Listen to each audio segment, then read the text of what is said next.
Assalamualaikum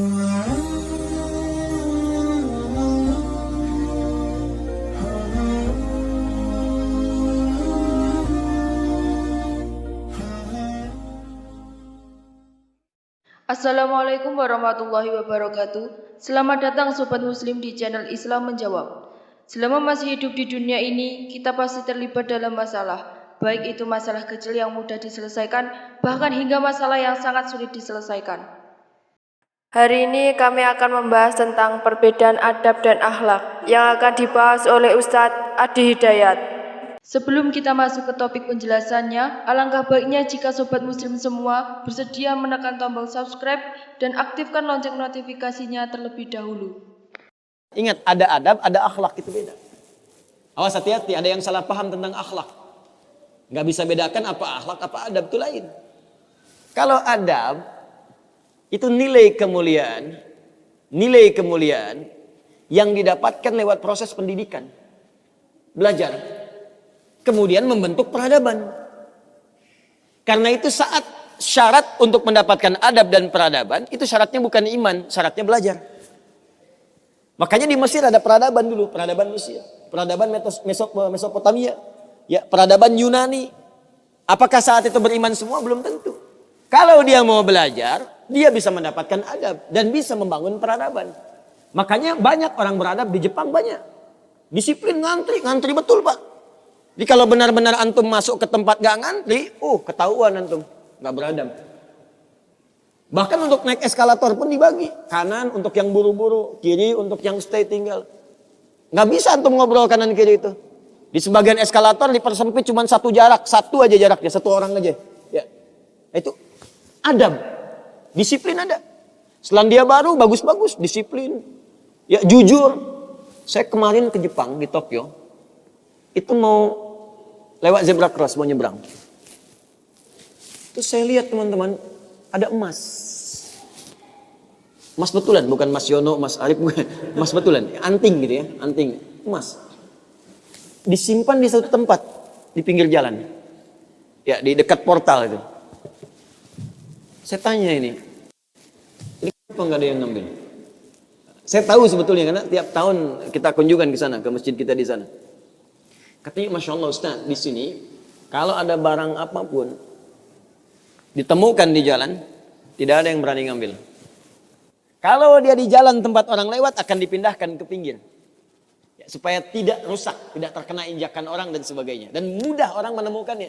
Jadi kalau dia nyusur kemana, cari ke pinggirnya. Ya, kalau kemungkinan dia bisa nyampaikan, dia cari petugas kepolisian terdekat, dia sampaikan. Supaya dicarikan siapa pemiliknya. Kalau bisa diantarkan. Itu adab namanya. Adab. Jadi kalau Anda ingin mendapatkan adab, ya ukurannya tidak hanya negeri muslim, non-muslim pun bisa mendapatkan itu. Tapi akhlak beda. Akhlak itu nilai kemuliaan yang dihasilkan dari proses ibadah kepada Allah Subhanahu wa taala. Makanya ada orang beradab tapi belum tentu berakhlak. Nilai kemuliaan yang dihasilkan dari ibadah, dan itu fitrah kehidupan. Makanya kehidupan kita saat diciptakan, ya prosesnya disebut khalaq. Iqra bismi rabbikal ladzi khalaq, proses penciptaannya. Yang menciptakan disebut Khaliq. Quran surah Quran surah 96 ayat 1, sekarang Quran surah 15 ayat 28. Wa idz qala rabbuka lil malaikati inni khaliqum basyara. Di proses penciptaannya disebut khalaq, penciptanya disebut Khaliq. Makanya Allah disebut sang Khaliq. Kita makhluk. Bentuknya bisa jin, ya, bisa manusia, bisa hewan. Makanya saat disebutkan jin dan manusia menggunakan khalaq. Wa ma khalaqtul jinna wal insa illa liya'budun. Karakter itu, ya, karakter kemanusiaan kita, fitrah kita hidup. Kalau ingin mulia, maka diharuskan ibadah, liya'budun, ibadah. Supaya apa? Mendapatkan akhlak. Akhlak senapas dengan khuluq. Kalau sudah terkumpul pada diri kita, berubah jadi khuluq. Itu yang disebut surat Al-Qalam. Ketika memuji Nabi SAW. Wa innaka la'ala khuluqin azim. Bagaimana Nabi mendapatkan khuluq? Ibadah. Dengan meningkatkan takwa kepada Allah Subhanahu wa ta'ala.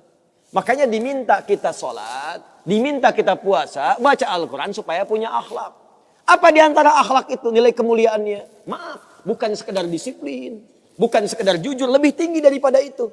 Bagaimana meninggalkan semua yang tidak baik, khamar tidak baik, zina tidak baik. Hati-hati, zina nggak bagus, khamar tak bagus. Siapapun di muka bumi, mohon maaf, sekalipun pelakunya pasti akan menolak zina. Ya, pezina dengan pezina menikah, yang satu selingkuh dengan yang lain, pasti dia akan katakan kamu selingkuh, padahal dia zina juga. Silakan cek, mabuk sama khamar, makanya dalam Islam khamar dilarang. Karena itu ketika Anda sholat, tujuannya apa? Membentuk akhlak. Apa diantaranya? Quran surah ke-29 ayat 45. Utlu ma uhya ilaika minal kitab wa aqimis shalah innas sholata tanha anil fahsya'i wal munkar. Fahsya itu perilaku buruk dari syahwat. Ya, pornografi, porno aksi, zina, LGBT, transgender, macam-macam itu fahsya. Mungkar, keburukan yang diingkari oleh hati, sumbernya nafsu perut dan akal. Membunuh, merampok, korupsi, ya, berdusta, kolusi, macam-macam mungkar. Ini sifatnya akhlak. Makanya mohon maaf kalau Anda katakan orang Jepang berakhlak, orang Selandia Baru berakhlak, itu Anda kurang pengetahuan. Beradab betul, berakhlak belum tentu. Karena di sana disiplin tapi mabuk jalan terus. Zina biasa. Itu bukan akhlak namanya, itu adab. Itu adab. Jadi kita mesti bedakan mana adab, mana akhlak, itu berbeda. Ya, karena itu orang ibadah, kalau benar ibadahnya pasti berakhlak.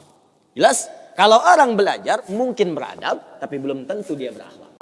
Sampai jumpa di video kami berikutnya dan terima kasih.